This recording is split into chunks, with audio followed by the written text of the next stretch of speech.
উত্তরবঙ্গে আমরা বেশ কিছুদিন ধরে দেখছি বৃষ্টির সাথে শিলাবৃষ্টি।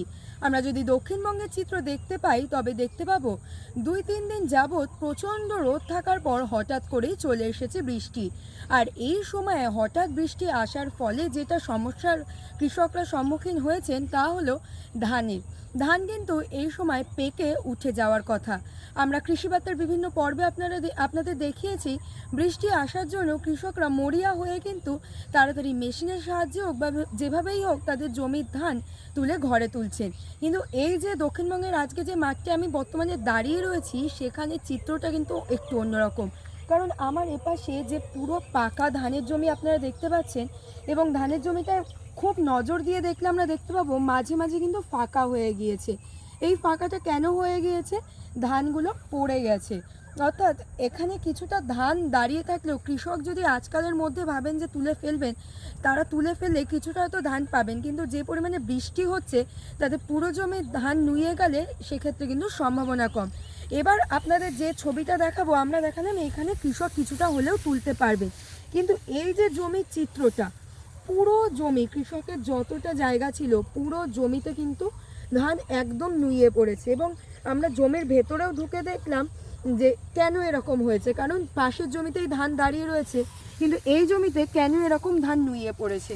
তো আমরা যেটা দেখলাম এই জমিতে পুরো জমির ধান নুয়ে পড়ার কারণ হলো জল। আমরা যদি খুব ভালো করে দেখতে পাই তাহলে দেখতে পাবো এখানে কিন্তু ধান গাছের গোড়ায় জমে রয়েছে জল, যার কারণে এবং ধানগুলো কিন্তু পুরো পাকা।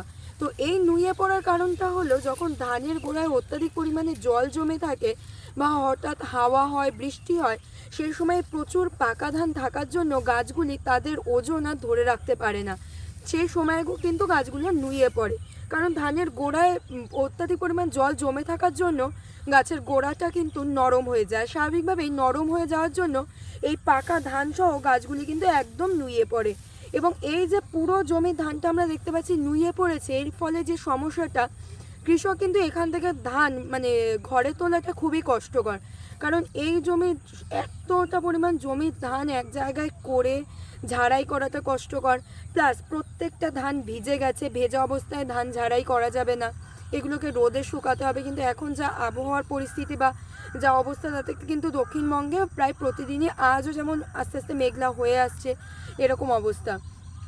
তো এই ধরনের লজিং এখন না হয় হঠাৎ করে বৃষ্টি বা হাওয়ার ফলে হতে পারে, অর্থাৎ লজিং মানে যে নুয়ে পড়া ব্যাপারটা হতে পারে, কিন্তু কৃষকদের কিন্তু এই ধান পেকে যাওয়ার পর সবসময় যে ধানের গোড়ায় জল জমতে দেওয়া যাবে না, যেটা বলা হয় ধানের গোড়া যদি নরম হয়ে যায় তবে কিন্তু এই পাকা ধান বাঁচানোটা খুব কষ্টকর।